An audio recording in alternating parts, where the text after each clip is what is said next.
Hi hello and welcome to ET exclusive. టాలీవుడ్లో ఇప్పుడు 100 కోట్లు అనే మాట చాలా మామూలైపోయింది. 100 క్రోడ్స్ని వసూలు చేయడం ఎంతసేపు అనుకునేరు.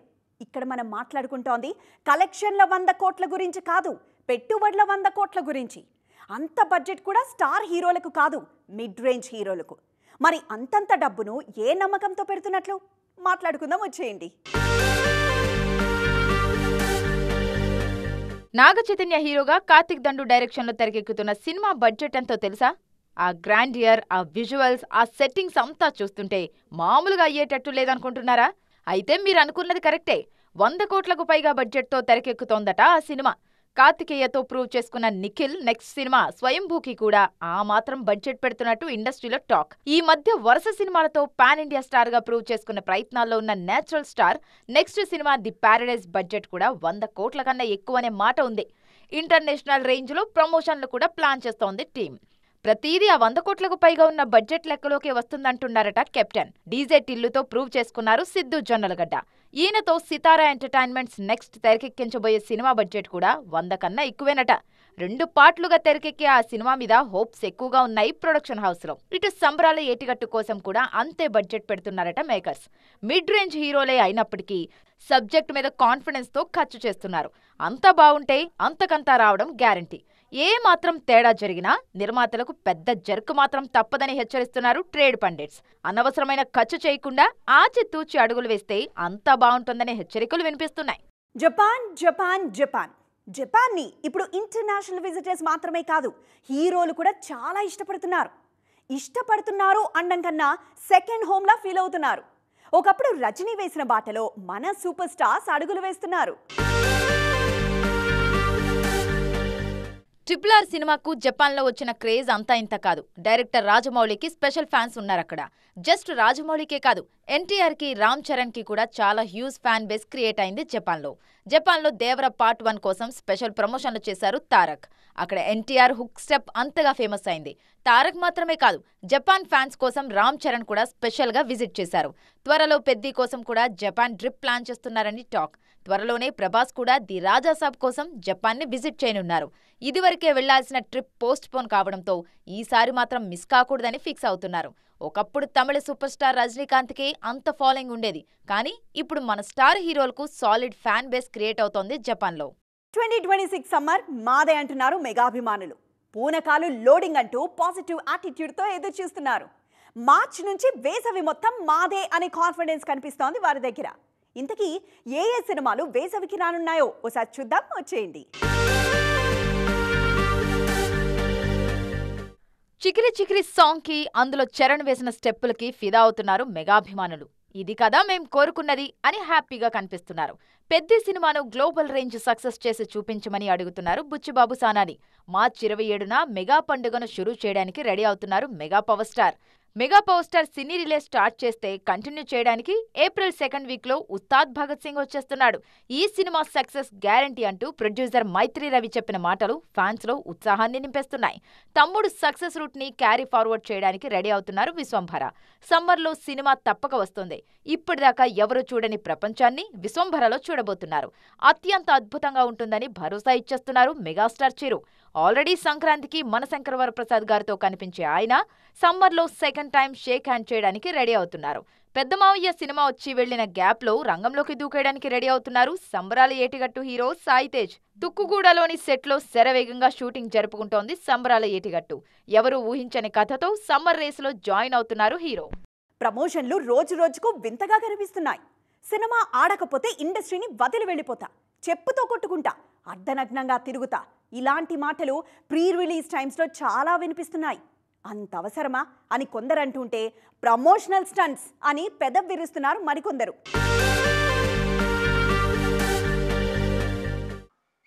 ఒక 15 ఏళ్ళు నరకం చూపించిన ఒక కథని, ఒక మనుషుల్ని, అంటే అట్లా చేసిన ఒక మనుషుల్ని నేనేదో బయటకు తీసుకొచ్చి వాళ్ళ కథ చెప్దాం అనుకుంటే, అంటే ఓకే అన్న నీకు నచ్చలేదు, ఓకే చలో లైట్ తీసుకో, కానీ ప్రచారం చేయకుండా చిన్న సినిమా కానీ ఏదో ఒక పెద్ద ఎమోషన్ చెప్దాం అనుకున్నాను.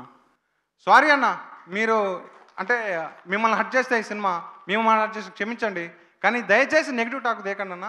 సినిమా మిమ్మల్ని 21వ తారీఖు కనుక మీరు కనుక నెగిటివ్ టాక్ అనేది వస్తే అమీర్పేట సెంటర్ ఉందిగా, కడ్రార మీద దొరుకుతా. సో ఇంత కాన్ఫిడెంట్గా చెప్తున్నా అంటే అర్థం చేసుకోండి దయచేసి. నా సినిమాకు నెగిటివ్ టాక్ వస్తే అమీర్పేట్లో అర్ధనగ్నంగా తిరుగుతా అన్నారు డైరెక్టర్ సాయిలు. రాజు వెడ్స్ రాంబాయి ప్రీ రిలీజ్ ఈవెంట్లో దర్శకుడు సాయిలిచ్చిన స్టేట్మెంట్ గురించి నెట్టింట్లో రకరకాల విమర్శలు వినిపిస్తున్నాయి. సినిమా మీద కాన్ఫిడెంట్గా ఉన్నవాళ్లు ఇలాంటి స్టేట్మెంట్లు ఇస్తారా అని కొందరంటుంటే, అదేమైనా దేశసేవ, బాధ్యతాయుతమైన స్థాయిలో ఉన్నవారికి ఏం మాట్లాడాలో తెలియదా అని మరికొందరు అభిప్రాయపడుతున్నారు. మాస్ జాతర టైంలోనూ రాజేంద్ర ప్రసాద్ ఇలాంటి మాటలే చెప్పారు. మాస్ జాతర సినిమా క్లైమాక్స్లో విజిల్స్ పడకపోతే ఇండస్ట్రీ వదిలి వెళ్లిపోతా అంటూ శపథం చేశారు రాజేంద్ర ప్రసాద్. దానికి ముందు రాబిన్ హుడ్ ప్రీ రిలీజ్ టైంలో సినిమా ఆడకపోతే పేరు మార్చుకుంటా అన్నారు. రాబిన్ హుడ్ ఫ్లాప్ టాక్ తెచ్చుకున్నప్పుడు రాజేంద్ర ప్రసాద్ ఇంకా పేరు మార్చుకోలేదేం అనే విమర్శలు తలెత్తాయి. ఇండస్ట్రీలో ఏళ్ల తరబడి ఉన్నవాళ్లు ఇలాంటి స్టేట్మెంట్లు ఇవ్వడానికి ముందు ఆచితూచి వ్యవహరించాలి అన్న సలహాలు వినిపిస్తున్నాయి. ఈ మధ్య చాలా కాలం తర్వాత ఒక అద్భుతమైన మాస్ సినిమా, అన్ని మసాలాలు ఉన్న మాస్ సినిమా ఈ మధ్యకాలంలో ఎప్పుడూ లేదు. ఏయ్ అనంటే దెబ్బకి మాస్ జాతర. ఈ సినిమాలో ఏముంది ఏమీ లేదు నేను చెప్పను, అది మీరు థియేటర్లోనే చూడాలి. ఈ సినిమా చూసి మీరు షాక్ అవ్వకపోతే నేను సినిమా ఇండస్ట్రీ నుంచి వెళ్ళిపోతాను. ఆ మధ్య త్రిబాణదారి బార్బరిక్ సినిమా విడుదల విషయంలోనూ ఇలాంటిదే జరిగింది. సినిమా జనాలకు నచ్చకపోతే చెప్పుతో కొట్టుకుంటానన్న డైరెక్టర్ రిలీజ్ అయ్యాక అన్నంత పని చేశారు. సినిమా తీసేటప్పుడు కంటెంట్ మీద ఫోకస్ చేయాలి, ఆడియన్స్లోకి తీసుకువెళ్లడానికి ప్రమోషన్స్ మీద దృష్టి పెట్టాలి.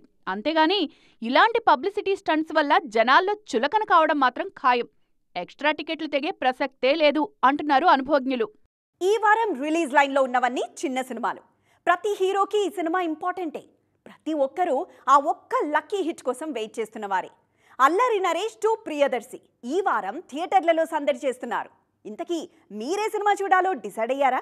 అయినా బరిలో ఉన్న మూవీస్ మీద ఒక లుక్ వేసేద్దాం, వచ్చేయండి. ఎవిడెన్స్తో లింక్ ఉన్నవాడికి మోటివ్ లేదు, మోటివ్తో ఉన్నవాడికి ఎవిడెన్స్తో సంబంధం లేదు అంటూ ట్రైలర్తోనే ఆసక్తి రేపింది 12A railway colony.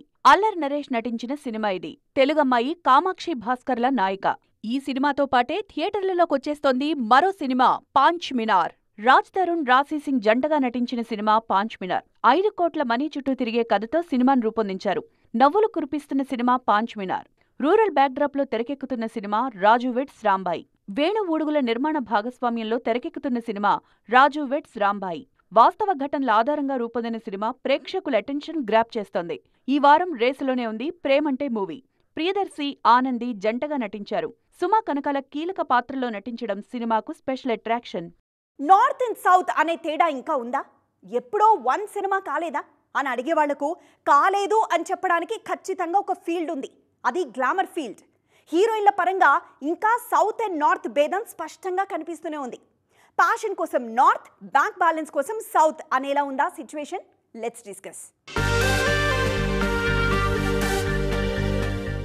Deepika Padukone మన దగ్గర స్పిరిట్ నుంచి, కల్కి సీక్వెల్ నుంచి తప్పుకోవడానికి కేవలం పని గంటలే కారణమా, లేకుంటే రెమ్యునరేషన్ కూడానా అనే డిస్కషన్ నెవర్ ఎండింగ్గా జరుగుతూనే ఉంది. నేను డబ్బులు పట్టించుకోనని దీపిక చెప్పినప్పటినుంచి ఈ యాంగిల్ మరింతగా చర్చల్లో ఉంది.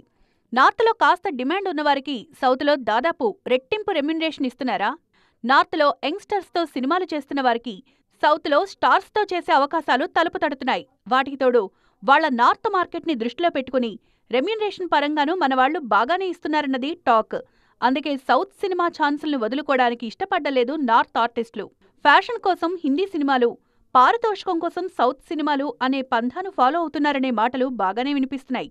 కొన్నిసార్లు పారితోషికం బాగా ఉన్నప్పటికీ క్రేజీ కాంబినేషన్స్కే ఓటేస్తున్నారు నార్త్ హీరోయిన్లు. అందుకే ప్రతి అవకాశానికి ఓకే చెప్పకుండా ఆచితూచి అడుగులు వేస్తున్నారు ఆలియా భట్ లాంటి వాళ్లు.